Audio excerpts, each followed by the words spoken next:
esta última semana ha llegado a los cines la nueva entrega de Batman, el Caballero Oscuro, el Caballero de la Noche, el Cruzado Enmascarado, y vamos a hablar durante estos próximos minutos un poquito, tampoco sin entrar en detalle de todas y cada una de ellas, de las diferentes adaptaciones que el murciélago ha tenido en cines. Obviaremos alguna o comentaremos lo justo y necesario de alguna de ellas, pero sí que un poquito para estar al día y refrescar la memoria de cuáles han sido las mejores, las peores y las pelis más correctas que ha tenido Batman durante su paso por la cartelera. No podemos sino empezar por la primera de todas, o al menos la más importante, la que a mí me marcó de alguna manera, que es Batman, de Tim Burton. La peli del 89, después de mucho tiempo de sequía de cine de superhéroes, recordad que Superman era de finales de los 70, principios de los 80, habíamos tenido un parón en cuanto al cine de superhéroes. No habían encontrado que otra película podía tomar el relevo del superhéroe interpretado por el magnífico Christopher Reeve, y se decidió darle la oportunidad a Batman. Batman venía en ese momento de la serie de los años 60, que bueno, era una serie divertida, era lo que muchos veíamos en las cadenas autonómicas cuando éramos pequeños y nos hacía cierta gracia el comportamiento histriónico de algunos de sus enemigos, esas onomatopeyas plof, boom, que aparecían en pantalla cada vez que golpeaban, pues tenían cierto atractivo, pero que vistas a día de hoy pues nos parecen bastante simples. También ese Batman, ese Robin, ese Pingüino y sobre todo ese Joker con mostacho, pues marcaron también un poco nuestra memoria visual de Batman. ¿Qué pasó con Tim Burton y su adaptación? Pues que recogía un poco la estética más oscura del personaje, haciendo una Gotham City totalmente gótica, nunca mejor dicho, y nos presentaba a un Batman más adulto, mucho más serio. Este Batman no pelea contra tiburones ni lleva bañador, y teníamos una película mucho más consistente, todo un despliegue de medios para la época, y que contaba en sus papeles protagonistas con Michael Keaton como Batman. Venía de hacer también con Tim Burton la película de Beetlejuice, y bueno, pues pasábamos de un registro mucho más cómico a algo mucho más comedido. Michael Keaton tenía que hacer no solamente de Batman, sino también de Bruce Wayne, ese playboy, ese millonetis, que bueno, para los estándares de la época, pues no sé, a alguien le podría parecer bien, pero la verdad es que como Bruce Wayne nunca ha dado el pego. Como Batman para mí sigue siendo el mejor, a falta de ver el de Robert Pattinson, pero también es por una cuestión de nostalgia. No es porque sea el Batman mejor interpretado, no es porque sea el Batman con un mejor guión, sino que simplemente es porque fue mi primer Batman. Entonces eso, queramos o no, pues marca un punto de inflexión. Hay quienes habrán crecido con El Caballero Oscuro, la trilogía de Nolan, de la que hablaré dentro de un ratito, y para ellos ese será su referente, así como Heath Ledger será su Joker, pero para otros pues tenemos a Michael Keaton y tenemos a el gran Jack Nicholson como Joker. ¿Qué podemos decir del personaje de Jack Nicholson que no se haya dicho ya en infinitud de podcast y que tampoco vamos a repetir porque nos extenderíamos demasiado? Recoge un poco, y eso muchas veces no se comenta tanto, pero ese Joker recoge cierto puntito que tenía el Joker de la serie de los años 60, pero lo lleva un poquito, le da un paso más hacia la seriedad. Es cierto que el Joker tiene que ser un personaje histriónico, un personaje exagerado en todas sus vertientes, pero en esta peli, dejando de lado la historia que se le da y cómo la cruza con la historia de Bruce Wayne y la muerte de sus padres, es un personaje emblemático de ese film, es un personaje que no es que le diese la fama, porque Jack Nicholson ya era un actorazo antes de meterse en esta producción, pero sí que con él a bordo de esta peli hacía que ganase enteros. Ver a Jack Nicholson siempre es un gustazo en pantalla, y aquí pues la verdad es que se nota que se lo está pasando bien, a pesar de que ha llegado un momento en que Jack Nicholson se ha aburrido tanto de que la gente le pregunte por el Joker, que prácticamente detesta a todos aquellos que lo hacen. Pero ese personaje es un caramelo interpretativo y nos da los mejores momentos de la peli, con sus armas medio en broma, pero a la vez esa jocosidad que tiene cuando trata todo el tema de los gases, del maquillaje, y la verdad es que ese Batman y ese Joker en pantalla, los dos, era algo digno de ver, y sobre todo en los años 89, cuando yo contaba pues con 4 años cuando se estrenó. Y la verdad es que eso, queramos o no, pues nos marca de alguna manera y hace que a partir de ese momento todo lo que veamos de esos dos personajes siempre vamos a tender a compararlos con esa interpretación. La película fue un éxito y pocos años después, en el 92, nos aparecía Batman Returns. En este caso repetía Michael Keaton, repetía Tim Burton, ya no teníamos al personaje del Joker, pero nos introducían esta vez a también dos personajes, dos villanos, dos antagonistas emblemáticos de la saga de Batman. Teníamos por un lado a los personajes del Pingüino y al personaje de Catwoman. El Pingüino por un Danny DeVito hasta arriba de maquillaje, haciendo un Oswald Cobblepot muy asqueroso, o sea, realmente muy de Tim Burton, esos personajes tan degenerados a nivel estético, y la verdad es que entre su baja estatura, las deformidades que le ponían, se convirtió en un personaje emblemático. Su sombrero, su paraguas. La verdad es que era un personaje muy bien llevado en pantalla. Es cierto que se alejaba muchísimo también de lo que veíamos en los cómics. Adaptaciones fieles prácticamente no ha habido ninguna como tal, y mucho menos las de Tim Burton, donde los personajes no eran lo más acertado en cuanto a su traslación a la pantalla de cine. Pero el personaje de Catwoman estaba interpretado por Michelle Pfeiffer, y la verdad es que era una auténtica femme fatale cuando se enfundaba ese traje de cuero. La evolución como personaje en esa película estaba bastante bien, como pasa de ser una chica prácticamente normal, tímida, retraída, a luego convertirse en la clase de villana que se convierte, con algunos de los momentos, no diremos más eróticos, pero sí más lascivos de alguna manera, con Batman. Y la verdad es que esos dos personajes mejoraban muchísimo la película. ¿Es mejor Batman Returns que Batman? No sabría decíroslo. Quizás la primera, por el impacto mediático, nos puede parecer mejor, pero sí que es cierto que esta segunda elevaba un poco la oscuridad del tono de la peli de Batman.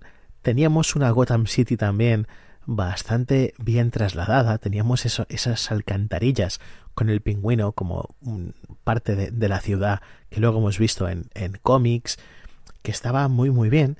Y la verdad es que yo las pondría a la par. O sea, quizás me guste un poco más, pero no mucho, Batman Returns, por cómo trata un poquito los personajes. Porque ya teníamos un poco el paso previo que habíamos visto en Batman. Pero aún así, creo que las dos, no diré que son obras maestras, porque objetivamente creo que ni lo son y están muy lejos de conseguirlo, pero sí que son dos buenas adaptaciones, porque conseguían traer a la pantalla a otro de los grandes superhéroes de DC, mientras que la luz, la bondad de Superman en esos momentos pues no se la tenía por ningún lado en el cine. Nos encontrábamos con esa oscuridad, con esa venganza justiciera de Batman que tantos buenos ratos nos hizo pasar. Analizando un poquito el Batman de Michael Keaton, es el Batman más ortopédico de todos los que han pasado por el cine. Y la verdad es que el diseño de personajes en ese caso era un poquito limitado. O sea, yo no sé cómo se les ocurrió la idea de ponerle esa capucha, esa parte de arriba de Batman que prácticamente hacía que no pudiese moverse, o si se movía era casi como si tuviese un palo metido en el culo. Pero es que le quedaba también al cabrón de Michael Keaton con ese logo amarillo y negro en el pecho, esas orejas tan de punta, esas apariciones tan estelares que tenía, sobre todo en la primera entrega, cuando desciende con las alas extendidas, casi, y de hecho es más que un homenaje a algunas de las escenas de Nosferatu, así con el Batman en sombras.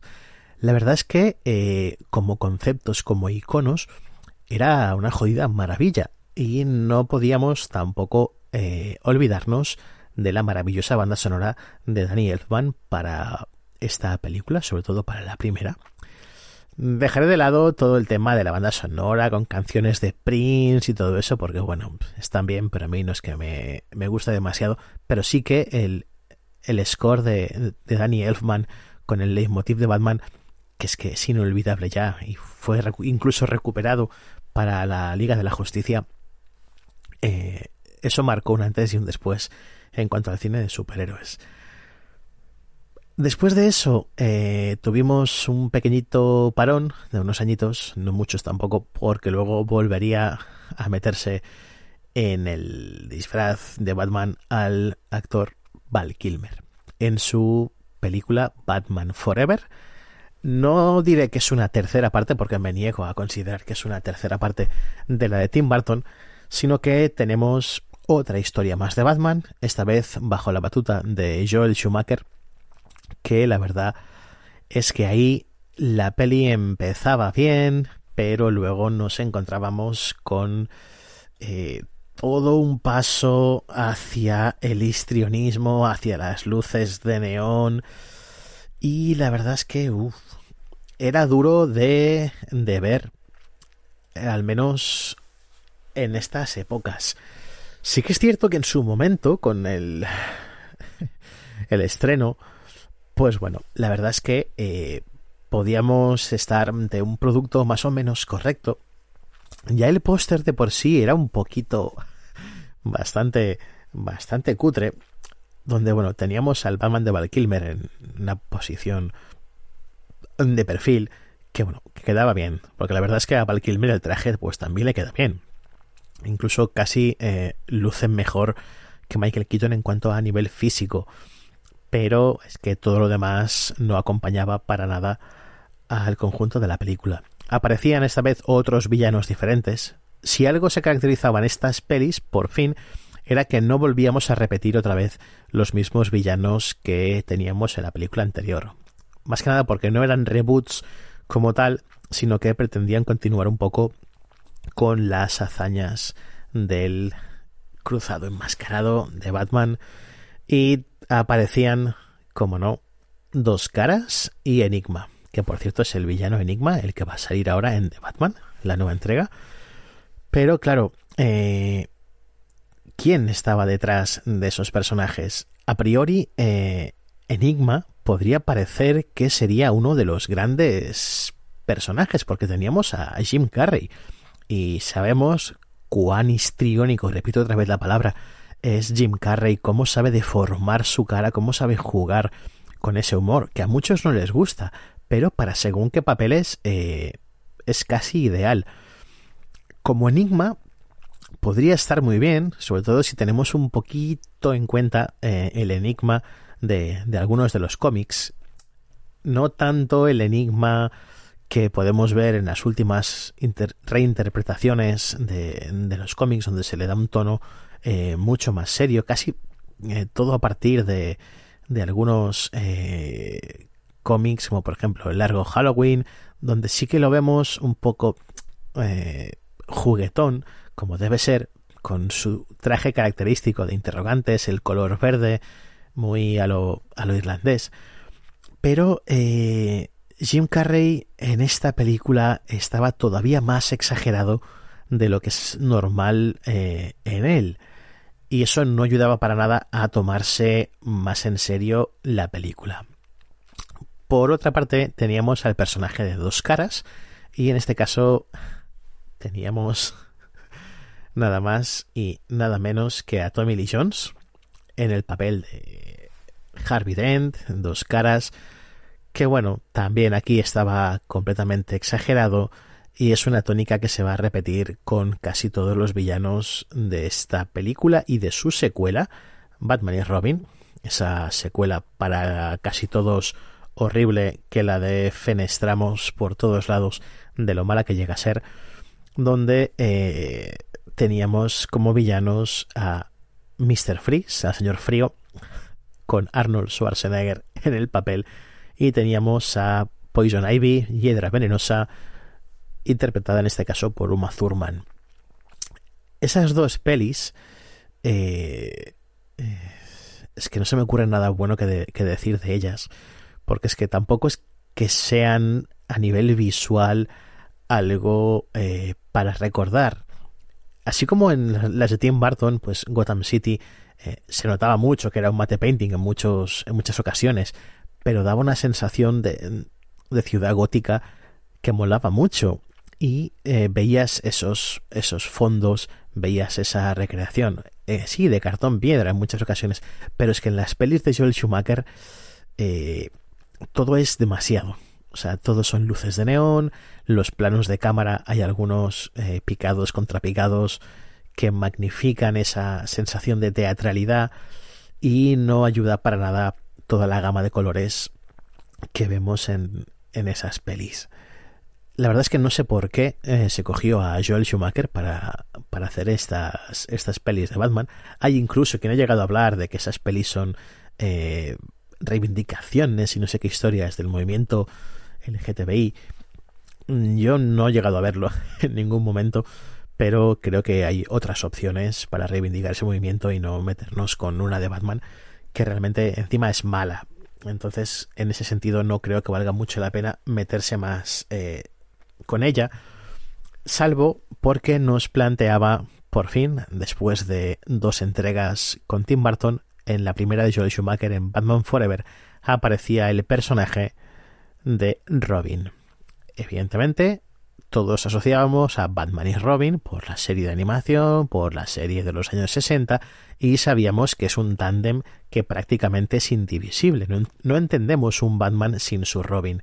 Siempre estamos pendientes cuando se hace una nueva entrega de Batman a ver quién puede ser el actor que haga de Robin, a quién habrán cogido, en qué momento de la línea temporal de Batman se ubica esa peli para saber qué ha pasado con alguno de los Robins, porque en los cómics ya sabéis que Batman tiene tendencia a coleccionar Robins que luego no acaban en muy buenas condiciones, pero aquí nos presentaba a un Robin que, bueno, tampoco es que fuese el mejor que hubiesen podido encontrar para hacer de este personaje. Más que nada porque nos encontramos con un Robin quizás demasiado adulto, aunque pretenda pasar por un adolescente de 17 años, 16. Aquí no creo que sea la mejor elección, y el argumento tampoco es que ayude demasiado a tener claras las intenciones del director, porque es que la verdad no entiendo mucho cómo se llegó a ese punto. También es cierto que el hecho de meter a dos caras aquí es interesante, porque en la película de Batman, si recordáis, teníamos ya el personaje de Harvey Dent interpretado por Billy Dee Williams, el mítico Apollo Creed. Y claro, un Harvey Dent negro como que era difícil de asumir si habías leído mucho los cómics, pero viendo la peli realmente, para los que no sabían de qué iba la historia, no les llamaba la atención para nada ese personaje que fuese negro.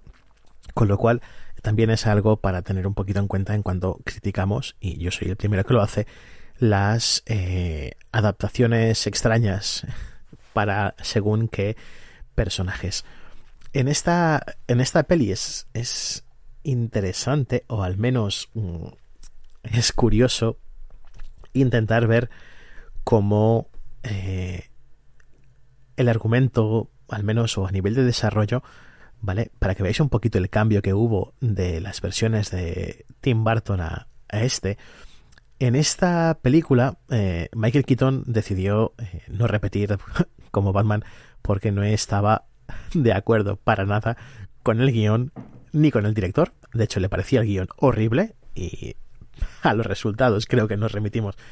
Y hizo bastante bien en no aparecer en esa peli, pero es que los nombres que en su primera puesta de largo se barajaron, teníamos a los hermanos Baldwin, o sea, Alec Baldwin, William Baldwin, teníamos también a la persona de Tom Hanks, incluso Kurt Russell, Daniel Day-Lewis, Ralph Fiennes, incluso el mismo Johnny Depp y Mel Gibson fueron en un momento, no diremos candidatos, porque no llegaron a estar dentro de la producción, pero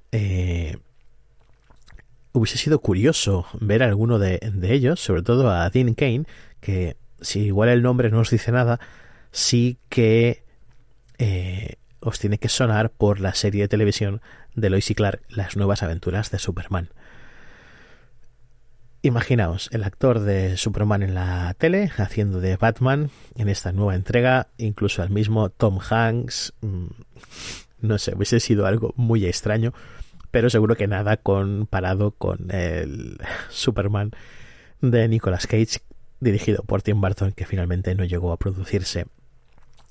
Finalmente, no, como decíamos, pues Val Kilmer fue el que se puso el traje y se comenta, se rumorea que para prepararse el papel estuvo en una cueva con murciélagos. O sea, cosas muy, muy extrañas de actores.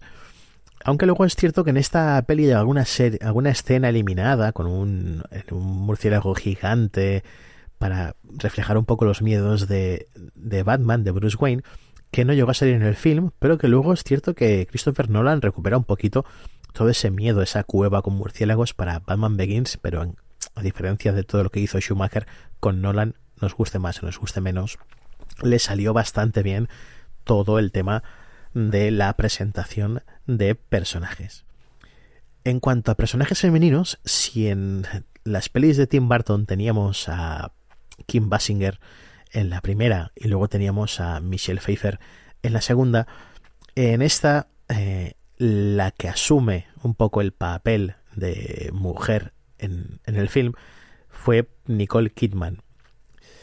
En este caso, pues, bueno, es la actriz que estaba un poco de moda en ese momento, aunque también se impuso a actrices como Sandra Bullock, la misma Linda Hamilton, recordad la Sarah Connor de Terminator, pero al final se quedó con el papel ella.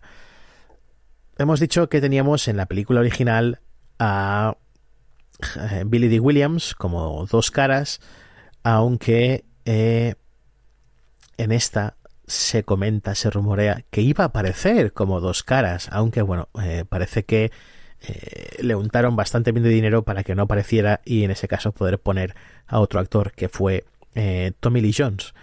Aunque imaginaos lo que tenía Schumacher en mente, porque antes de poner a Tommy Lee Jones consideraron a personajes de dos caras con la cara, nunca mejor dicho, de Clint Eastwood, por ejemplo, o Martin Sheen.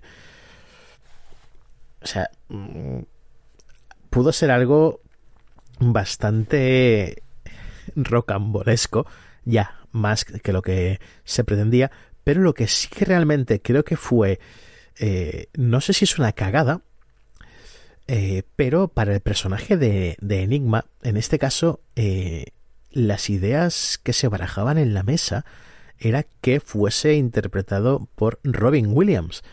Y la verdad es que si me pones en una mesa a Robin Williams y a Jim Carrey, aunque me gusten los dos, creo que hubiese sido un enigma muy, muy interesante, porque le hemos visto a Jim Carrey también en papeles mucho más serios y luego en papeles completamente desatados en la vertiente cómica. Aunque, evidentemente, Robin Williams no pudo estar en esa peli, pero fue mejor para él porque la película que grabó durante esos mismos meses fue Jumanji y todos sabemos el éxito que fue esa peli y los buenos momentos que nos hizo pasar.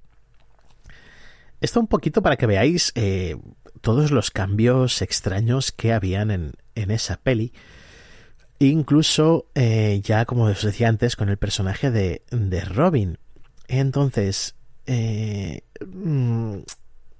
se había planteado incluso poner a un Robin negro, uno de los hermanos Wayans, creo que fuera Marlon, pero al final optaron porque fuese un actor, como hemos visto, un actor blanco, en este caso que fue Chris O'Donnell, pero otros de los propuestos, o sea, imaginaos Matt Damon, imaginaos a Christian Bale, y hago hincapié en Christian Bale como Robin, que luego sabemos que fue Batman.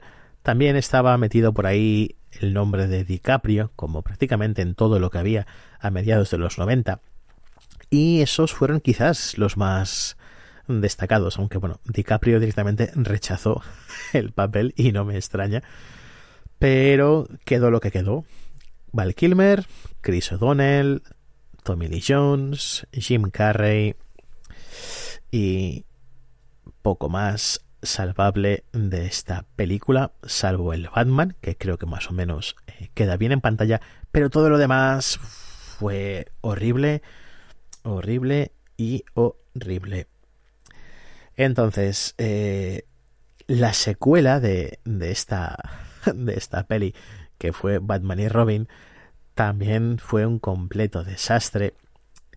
He dicho que hablaría quizás menos de aquellas que no se lo merecieran, pero es que en este caso creo que estas dos, curiosamente como en casi todos los podcasts hablan muchísimo de ellas, creo que estas dos merece comentarlas un poquito más en extensión, sobre todo las cosas cutres de la peli, porque es que no vamos a hablar de todo lo bueno de las pelis de Tim Burton, porque es que ya se ha dicho mucho de ellas y realmente creo que poca cosa mala puedo encontrarle a las adaptaciones, pero justamente esas dos, Batman Forever y Batman y Robin, son tan tremendamente malas que no sabemos por dónde cogerlas. En esta, lo más interesante, aparte de presentar otra vez a dos villanos, parece que Batman nunca pueda enfrentarse a uno, siempre tienen que aparecer varios, es que nos introducen ya también al personaje de Batgirl, con la actriz Alicia Silverstone, pero es que tampoco nos encontramos con una película buena para nada, es peor que la anterior. Arnold Schwarzenegger aquí debería estar, supongo que para cobrar el cheque y poco más, porque la verdad es que es cuanto menos curiosa, cuanto menos mala, y la verdad es que no sé cómo narices se atrevieron a hacer eso. Por suerte, esta película fue tan mala que estuvimos muchos años, prácticamente desde el 96, 97, creo que más o menos se estrenó esta, hasta el 2005, si no recuerdo mal, en la que volvería otra vez el personaje a las pantallas con el Batman, en este caso de Christopher Nolan.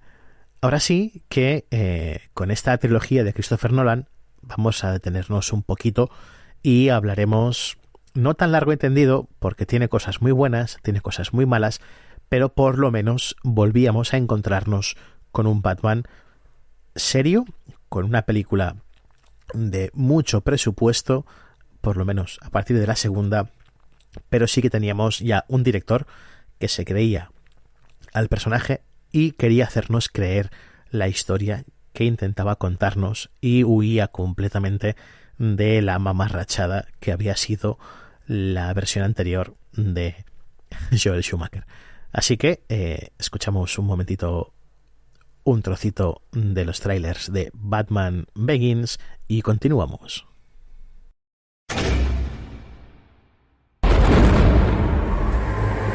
Has viajado por todo el mundo. Ahora tienes que viajar por tu interior. Lo que realmente temes está dentro de ti. No hay vuelta atrás. Tus padres no murieron por culpa tuya. El adiestramiento no es nada. La voluntad lo es todo. Si consigues ser algo más que un hombre, si te entregas a un ideal, te conviertes en algo superior. ¿Estás listo para empezar?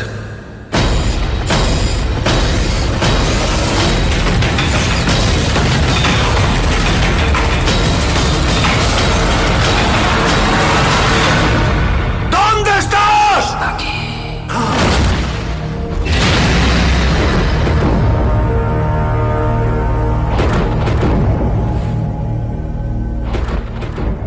Como veis en este tráiler, prácticamente todo es seriedad, todo es muy sobrio y nos encontrábamos por fin con un Batman en pantalla que no daba vergüenza. No nos encontramos un traje con pezones, con tarjetas de crédito, porque es que la anterior empezaba a recuperar ya todos los tics horribles y cutres de la serie de los años 60. Y eso, pues, para un personaje como Batman, lo siento, pero no entra en mi cabeza que se le ningunee de esa manera.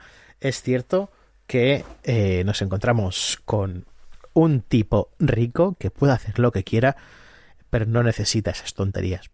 En cambio, el Batman de Christopher Nolan, la primera peli creo que es la mejor de las tres. En contra de lo que casi todo el mundo piensa, que El Caballero Oscuro es la mejor película de superhéroes, etcétera, etcétera, para mí no.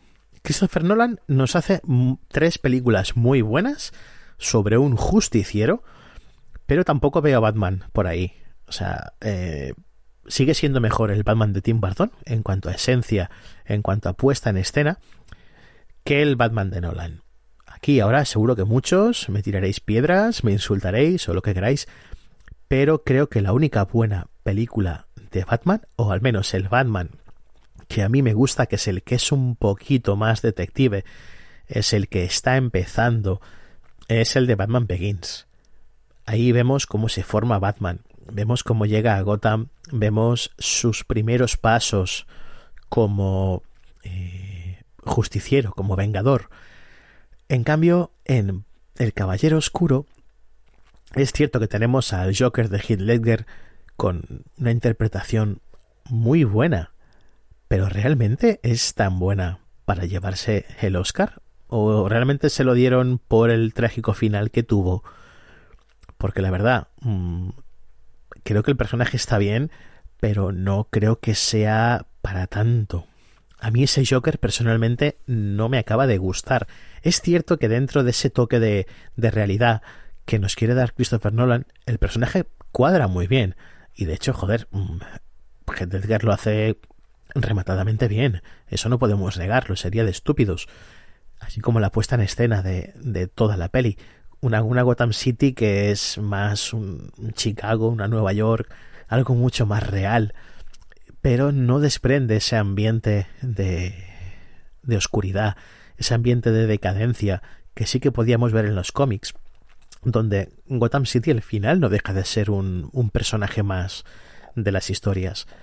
Ahí no, ahí teníamos una ciudad random, porque es que realmente no aportaba nada, salvo en los primeros compases de Batman Begins, cuando nos explican pues un poquito la infancia de Bruce, con sus padres preocupándose por la gente que menos tiene, construyendo un tren, donde sí que veíamos una Gotham City con esos bajos fondos, esos narrows, que nos daban esa sensación que nos transmitían algunos cómics, como El Largo Halloween, Victoria Oscura, más que nada porque son los referentes que prácticamente Christopher Nolan toma para esa trilogía, tanto a nivel argumental como a nivel estético, con su comisario Gordon, interpretado por un magnífico Gary Oldman.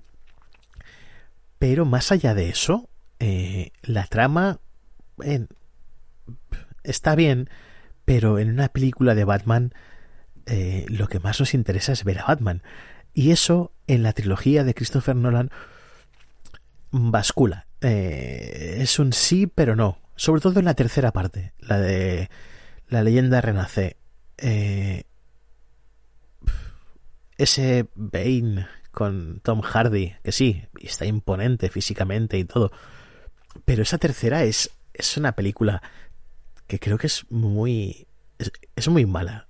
O sea, otras no, pero esa creo que realmente es una mala película a nivel de continuidad con las de Batman.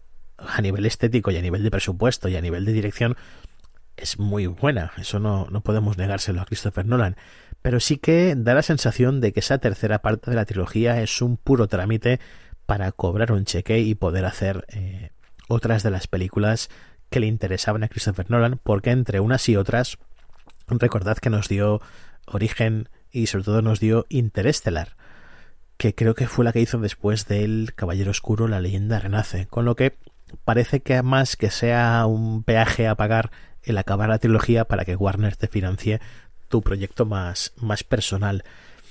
Y si es así, bienvenido sea, porque Interestelar es una gran peli donde las haya, una película de ciencia ficción como la copa de un pino, un producto a reivindicar de aquí al infinito, pero como creador de la trilogía de Batman, no puedo decir que sea la mejor trilogía de Batman. Bueno, de hecho sí es la mejor trilogía porque es la única trilogía que hay del personaje que siga con los mismos actores y nos cuenta una historia pues más o menos continuista. Pero no acabo de ver a Christian Bale como Batman.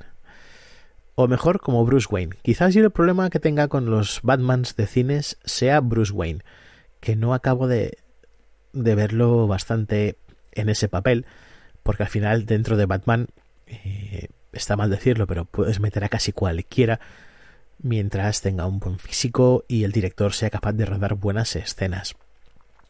Es cierto que si pones a alguien como un actor muy cómico a hacer de Batman, pues te pueda chocar, pero al final con la máscara, con todo, es bastante fácil meternos o hacernos creer que cualquiera puede ser Batman.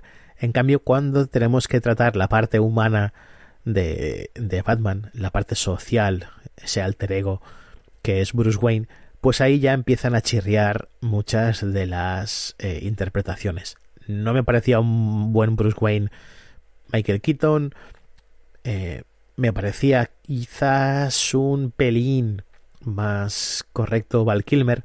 En cambio, George Clooney como Bruce Wayne, pues ahí sí que lo puedo ver por lo guaperas que ha sido siempre este actor, por lo deseable que ha estado siempre para prácticamente toda la sociedad, desde su aparición en Urgencias, y como Playboy millonario sí que ahí me lo podía creer un poco más, a pesar de lo mala que era la película, ya he dicho que era una porquería.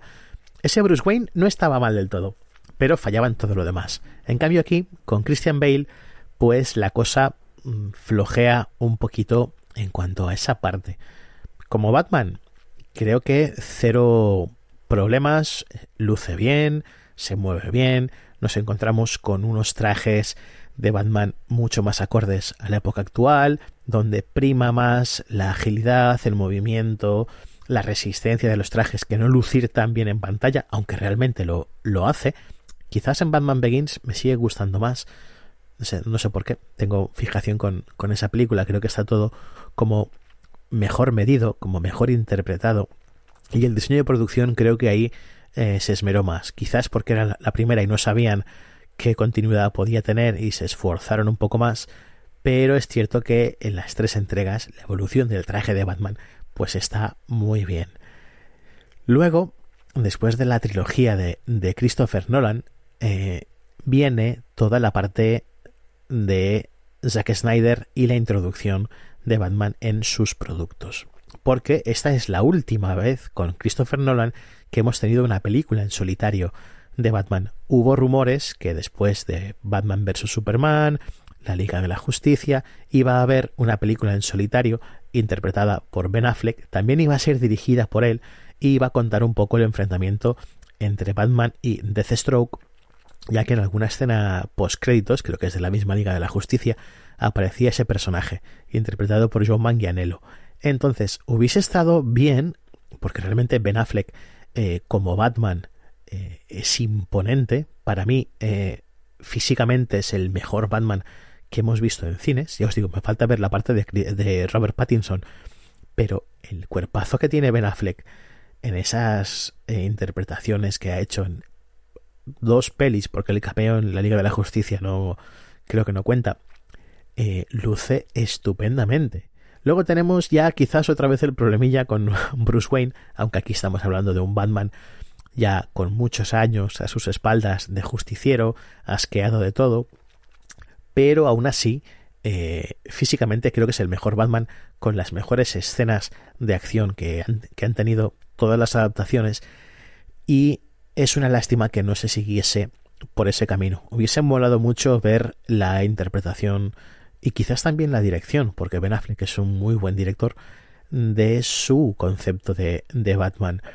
Entonces, después de eso, después de todo el fracaso, podríamos llamarle, del universo de Zack Snyder, teníamos el parón, por llamarle así, del universo DC, donde fueron saliendo productos derivados, como por ejemplo el Joker, que, interpretado por el maravilloso Joaquín Phoenix, fue una película completamente diferente, una vuelta de tuerca impresionante al concepto que teníamos hasta ahora de este personaje de DC. Y luego se anunció esta peli de The Batman, dirigida por Matt Reeves y interpretada por Robert Pattinson, que al principio la elección nos pareció a todos una estupidez. O sea, era el chico de Crepúsculo, aunque luego nos ha demostrado que es muy buen actor en infinitud de pelis, y creo que puede estar muy bien, aunque en un primer momento, por hacer la coña del chico vampiro pasando a ser el hombre murciélago, pues estaba ahí, y creo que va a estar presente durante mucho tiempo. Pero creo que es una de esas interpretaciones que puede callar muchas bocas. No sé si cuando grabemos el programa sobre la película de The Batman, esta opinión me la tenga que comer o la siga manteniendo, pero yo creo que va a callar muchas bocas. Y poco más teníamos en cuanto al personaje. Todas las noticias de rodaje de esta nueva entrega de The Batman parecía augurar que estábamos ante un producto por lo menos bien cuidado. Matt Reeves venía de hacer las 2 entregas finales de la trilogía del Planeta de los Simios, de la nueva versión, y bueno, eran pelis entretenidas, a nivel de dirección estaban muy bien hechas, muchos méritos de Andy Serkis y sus compañeros haciendo de el trabajo de captura de movimientos para hacer los simios. Pero poco a poco iban saliendo imágenes, iban saliendo artes conceptuales, pruebas de vestuario, y a mí personalmente me empezaba a llamar la atención. Es cierto que cualquier cosa que salga Batman voy a ser de los primeros en ir a verla al cine, pero aquí empezaba a tener esperanzas. Luego aparecieron los trailers, que a mucha gente, e incluso creo que a mi compañero el profesor Watt, el primer tráiler le dejó bastante frío, por no decir que le pareció una porquería. Creo que dijo que fue un zurullo o algo así, no recuerdo exactamente sus palabras, pero sé que no le gustó mucho. En cambio, a mí lo que vi en esos primeros trailers me encantó. Vi un Batman muy oscuro, vi un Batman muy potente también en cuanto a las escenas de acción, supongo que por la planificación, no sé si por la forma física de Pattinson, esto lo veremos cuando podamos ver la peli, pero sí que todo lo que estábamos viendo en esa campaña de publicidad, en esa promoción, hacía pensar que vamos a estar ante un Batman mucho más detective, que es la parte que más me gusta a mí, porque al final no deja de ser un detective al margen de la ley, y eso era lo que me hacía subir puntos. También, y puede parecer una tontería, el hecho de que al quitarse la capucha siga teniendo los ojos pintados de negro, cosa que hasta ahora ningún Batman, ni el de Christopher Nolan tan laureado por todos los sitios, teníamos un Batman con los ojos pintados de negro. Luego las coñas, que si emo, que si tal, pero a ver, es un fallo de récord como la copa de un pino en todas las pelis, que es cierto que así el actor luce mejor sin los ojos pintados, es cierto, pero coño, que es Batman. O sea, tenés esa continuidad en cuanto a la puesta en escena. ¿Qué nos vamos a encontrar en esta de Batman? Por eso el capítulo de hoy, de estas NH críticas, se llama Rumbo a The Batman. Creo que vamos a estar ante una muy buena peli. No sé si atreverme a decir ante una muy buena, pero sí que creo que va a ser un acercamiento distinto al Batman que estamos acostumbrados. No sé si al nivel del de Joker, pero en Batman. Porque The Joker fue realmente una sorpresa muy agradable en cines, pero en esta tenemos muy buen material. Parece ser que están volviendo a coger los cómics de Largo Halloween, Venganza Oscura, Batman Ego, alguno más de Catwoman también, que por cierto tiene una pinta Zoe Kravitz brutal, muy parecida a la Catwoman de los últimos cómics, a partir del New 52, si no recuerdo mal, esa estética mucho más afroamericana, o al menos de tez más oscura que en las adaptaciones de los años 80 y 90 de Selina Kyle, pero promete mucho. Mejor que Michelle Pfeiffer en pantalla creo que sí que va a lucir. No he nombrado para nada esa aberración que hicieron con Halle Berry de Catwoman, porque eso es horrible y no merece estar en ningún ranking de nada que pueda estar alrededor de Batman. Así que con estas impresiones, quizás es que tengo yo el hype muy subido por ver la nueva adaptación, pero creo que vamos a estar ante una muy buena peli y que se va a prestar a comentarla detenidamente en el programa. Y sin más, hoy ha sido un programa largo, ha sido una pequeña divagación por mi parte sobre las adaptaciones de Batman al cine. No hemos nombrado para nada la serie de animación, aunque la he dicho muy de pasada, pero no hemos entrado en ella, aunque es un producto súper bueno y que merece la pena que veáis, ni Batman del futuro, ni cualquier otra de esas cosas, porque quería centrarme solamente en los Batman que han aparecido en el cine. También teníamos uno por los años 40, si no recuerdo mal, que eran pequeñas apariciones, pequeños clips que se proyectaban antes de algunas proyecciones, pero como un Batman, entre comillas, canónico, empezábamos con Tim Burton, luego seguíamos con Joel Schumacher, Christopher Nolan, las interpretaciones de Zack Snyder, y ahora tenemos este de Batman con Matt Reeves, que veremos qué nos trae, aunque ya os digo ahora que creo y espero y deseo y ojalá estemos ante una muy buena peli, porque realmente creo que al universo DC le hace falta empezar a coger un poco de rumbo y distanciarse lo máximo posible de su competidora, y parece que va dando algunos puntitos en concreto con algunas cositas. Parece que Peacemaker está triunfando en la plataforma de HBO como buena serie, y parece que vamos teniendo ya proyectos en cartelera que pueden hacer que todo esto acabe confluyendo en algo interesante. Recordad Flashpoint, recordad también las nuevas entregas de Aquaman y compañía, y por ahora lo que nos ocupará en los siguientes programas va a ser de Batman, y espero que sea buena peli. Así que sin más, os dejo y nos escuchamos en el siguiente programa. Hasta luego.